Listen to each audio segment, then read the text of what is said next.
Hey, it's Chris. I'm an iPad fan, but today I'm going to be comparing the 12.9-inch iPad Pro, Apple's flagship tablet, against Samsung's Galaxy Tab S8 Ultra. Now, before we even get any further, here's my disclaimer, because I can already see the comments swirling around in people's minds. I am an Apple fan. I like Apple's products. There's a reason why I've chosen to put myself in that ecosystem. That said, I'm also a tech enthusiast, and I really do just like experiencing new tech. So before anyone gets any confused ideas, I'm not claiming to be super unbiased here. And while some people might think I'm going to make the iPad win no matter what in this competition, it's really not a competition. I'm just exploring, I'm having fun, and I hope you guys can have some fun along with me. Now, I'm not gonna be able to compare every tiny little thing. I think there's other channels that are doing that. For me, there's kind of like 5 main things I really wanna focus on. Number 1, just being the screens. And then I also wanna look at the official keyboard cases. I definitely wanna talk a little bit about the styluses.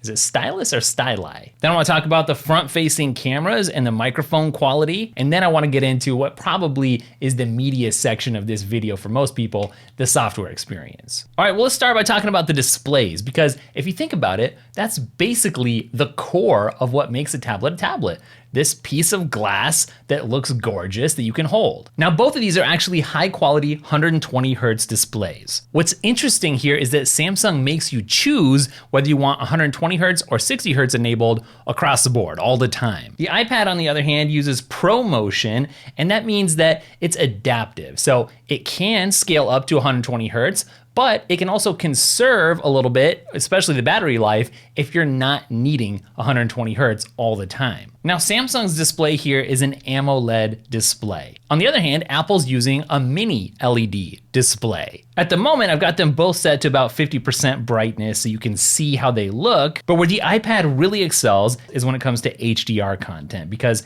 it can really make those brights pop. Now, the Samsung display on paper should have better darks because it's an OLED display. You can just turn those dark pixels all the way off if needed. Now, I do want to note that I do have a paper-like screen protector on the iPad screen right now because it's one of my favorite accessories, because it does give me a more paper-like feel when I'm using the Apple Pencil. But honestly, as you can tell, as you just look at these screens, they both look really great. So if one of your goals when you purchase either of these tablets is to watch a lot of content, you might take into consideration the aspect ratio here and the larger, or I should say longer, screen size here on the Samsung, because you can see there's smaller black bars around the content, which some people are gonna enjoy. And as you continue to feast your eyes on the comparison here, I do wanna point out that because these are such nice displays, they can both be used as second screens for either a Mac or a PC. And don't worry, a little bit later in the video, we are gonna cover DEX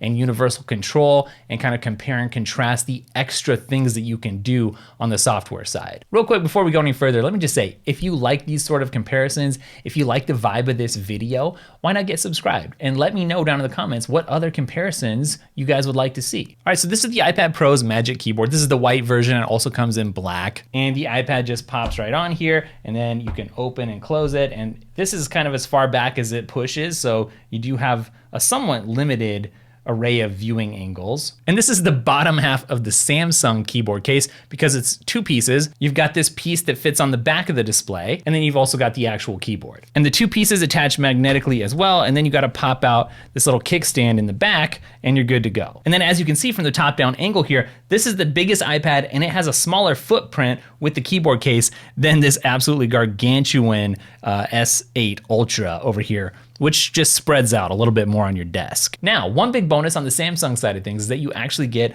a row of function keys across the top, including an escape key and a DEX key, among others. And guess what? On the iPad side of things, there's no row of function keys. That's something that people have complained about for quite a while now. However, typing on the Magic Keyboard is so much nicer than typing on the Samsung keyboard. It's a few things. It's the key travel, it's the comfort of pressing these keys over long periods of time, and it's even just the sound, honestly, of the keys. I just prefer that too. The Samsung keys just aren't quite as punchy. For me, literally everything about typing on the Magic Keyboard is just better. The keys on this Samsung here are usable, but the typing experience on the Magic Keyboard I would label as feeling more luxurious to use, where this is just super utilitarian. And honestly, my experience with the trackpad on the Magic Keyboard mirrors my experience with the keys. This is an amazing trackpad over here on the iPad's Magic Keyboard, and the trackpad over here is, again, just passable, it's utilitarian. Now, am I just being extra hard on the Samsung? I'm honestly not. On the iPad, I can click into the top corners, I can click anywhere, and it clicks great. Over here on the Samsung, it's kind of hard to press anywhere near the top over here. Doesn't always work, especially in this corner for me. And one thing that really matters to me is that I can pick the Magic Keyboard up and carry it around and use it on my lap, whereas the Samsung, you can't. You have to hold it with two hands if you're gonna carry it around open, and it's just not usable on your lap. But one time I was trying to balance it, make it work. And it's funny, this bottom half of the keyboard case is so flexible that the mouse was actually pressing itself. Listen to this. That's not me actually clicking the trackpad. That is the trackpad clicking itself.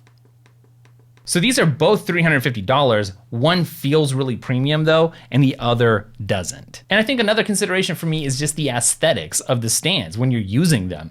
The Magic Keyboard, it really has its own identity with this floating hinge design. That's pretty cool, don't see that everywhere. Whereas the S8 Ultra really has a Microsoft Surface style feel that you'll find on a range of different products from different companies, so it's really not very unique. So as a stand, the Magic Keyboard really makes a statement, and as a stand over here, it doesn't really make a statement, but I understand why they went with it. You really get a much wider range of viewing angles, and that really does count for something. Look how far I can push that down. One thing that's a bit of a special feature is that the iPad has an extra charging port in the back left corner of its keyboard case, which the Galaxy doesn't. And the reason that I like it is because it really keeps the cord out of the way when you're charging. And over on the Samsung side, you have that cord sticking out the side. It just doesn't look as clean. Also, that frees up my Thunderbolt port, which we're gonna talk about in a little bit. And I don't get a free port over here because I'm charging with that port. Now in the keyboard comparison, if you made me choose one over the other, I would absolutely pick the Magic Keyboard with the iPad Pro here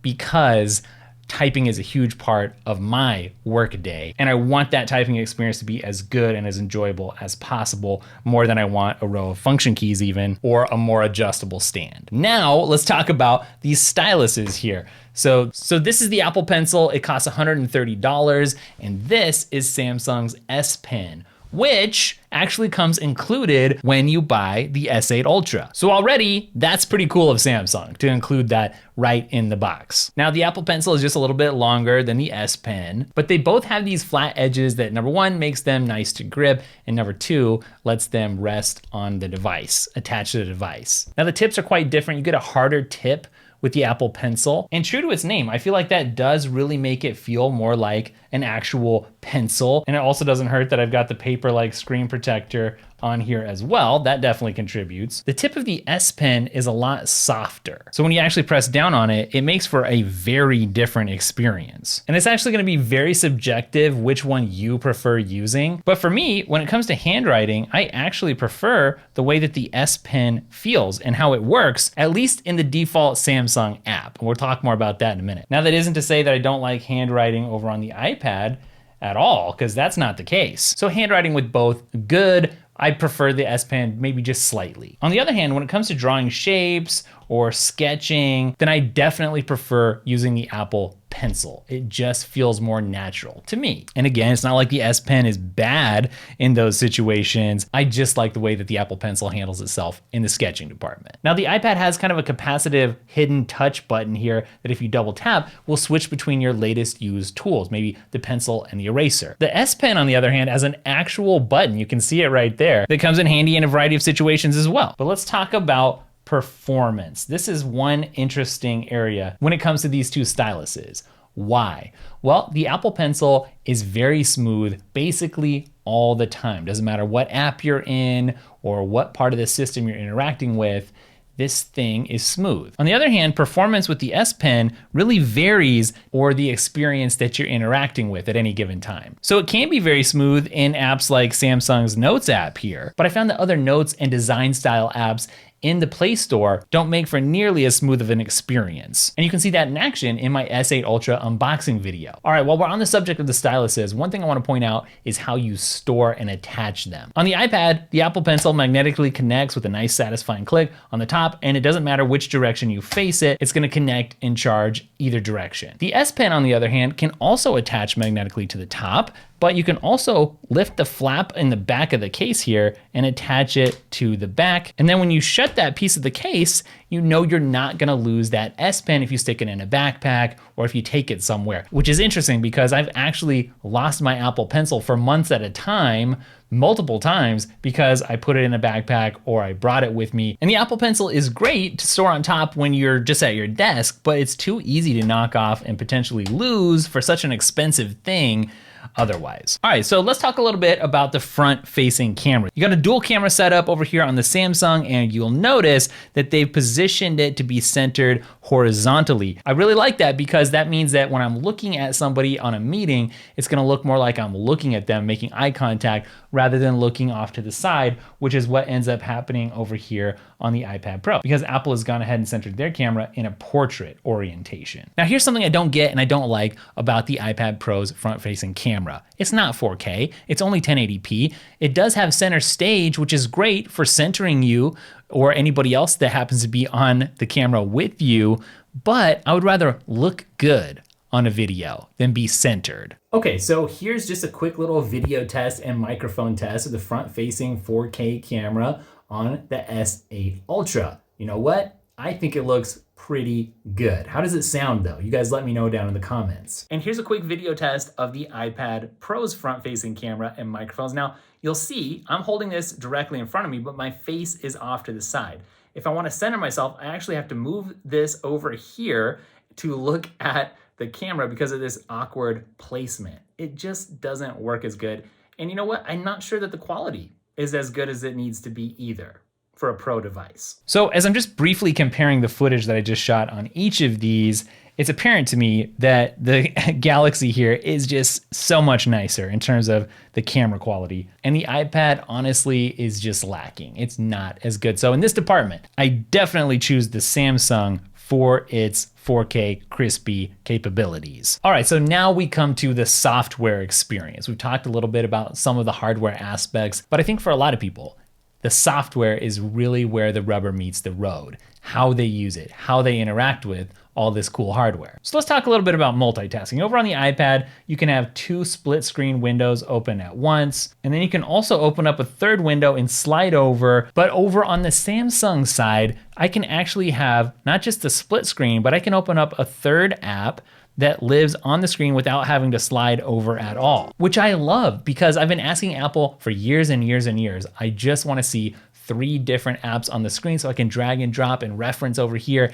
and do some work over here while I'm watching something over here. Apple just hasn't delivered that, right? They said, no, 2 apps on the screen with slide over, that's good enough. And honestly, it's not. It does feel limiting. But we're not done. Over here on the Samsung, I can also drop in a pop-up window, which I can then move all around the screen. You can have an infinite amount of these pop-up windows up. So honestly, on the Samsung side, you can just do more. Now, Apple's thing is always simplicity. Simplicity, simplicity, make sure things just work. But sometimes just work doesn't let you do enough work. The other thing that's interesting over here is that you can swap stuff. And this is really handy for if you want to split the screen when you're in portrait mode and have something on the top and the bottom instead of on each side. Now, something else to point out here is the iPad gives you the dock, which is kind of just a place to hold some apps, some important apps and recent apps. Over here on the Samsung side, you actually get an edge panel, which can attach to either edge, and it does more than just hold apps. You can do things like store task shortcuts, or you can access your clipboard history. Now it's time for some honesty. Honestly, at the end of the day, I do really like Apple's simplistic approach most of the time. However, the ability to have 1 more app or 2 more apps on the screen at once, let me choose, you know, if I want not just 2, but maybe 3 or 4 apps up on the screen, that is really killer. I would still pick the iPad though, because things just work better overall for me there. But that's killer. Now, each of these tablets has some software superpowers, as I'm gonna call them. On the Samsung side, you have DEX. And DEX is a more Windows-like experience, something you might kind of recognize as like almost like a Chrome OS sort of experience. And what's really cool about it is that you can hook it up to an external monitor and it's gonna feel more like a Windows machine with proper external display support. And I've had that set up in my office at a standing desk where I've got a really nice 27-inch monitor hooked up, and yeah, you can get some interesting work done that way. The iPad, on the other hand, doesn't have very good external monitor support. People have been asking for it for years. If you hook in your iPad to an external monitor, it's mostly just gonna be a mirroring experience with like 1 or 2 exceptions, Keynote, for instance. But something that's kind of unique that the iPad does offer is something called Universal Control. So what Universal Control does is allow you to control several Macs and or iPads in a big, cool setup with just one keyboard and mouse. So it lets the iPad be the iPad, retain its uniqueness. It lets the Mac be the Mac, retain its uniqueness. So if you want to run really ultra powerful apps, you can do that on Mac. If you want to use the Apple Pencil or Face ID, you can do that over on the iPad, and they can work together seamlessly. And I made a video about that recently, and you know what? It's a really cool experience. I'll link that video for you in the description. So in terms of software superpowers, these things are just different. My experience with DEX is that it doesn't change the apps that are available to me to use, whether I'm in DEX mode or not, from the App Store.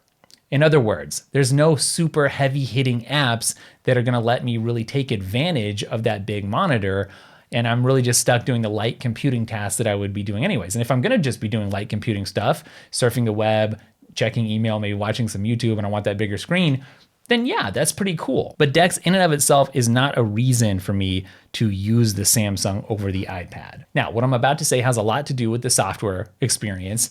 At the end of the day, I do feel like, and I've gotten several comments that seem to agree with me on this, I feel like the iPad OS experience is just more fluid and smooth and seems to just work in tip-top shape almost all the time, certainly more of the time, almost all of the time, compared to every now and then it feels like there's some hiccups and some glitches, and the apps that are available just aren't quite as good or smooth over on the S8 Ultra. So for me, this video was really just a fun exploration of another device and another ecosystem and other possibilities. At the end of the day, I remain an iPad fan. And this is still gonna be a workhorse that I integrate into my daily. But here's what might surprise you. Samsung didn't send this to me. I went out, bought it with my own money, this expensive keyboard too. And as I've been using it, you know what? I feel like I'm also a Samsung fan in a way that I wasn't before, because there's a lot of fun to be had with this. It pushes the envelope in ways that the iPad doesn't. And it's cool to have options and alternatives, and you should definitely pick up and use the one that seems like it fits your situation, your work, your entertainment needs the best. I feel like it's really not up to me to make that call for you. I've kind of told you a little bit about my experience for each of these, and I hope that it was helpful. I'll link up both down below so you can kind of explore the features more in depth and in detail on your own. And if you want to see any follow-up content with these, let me know. I still am going to have them around, but that's it for this video. I'll catch you guys in the next one. Later.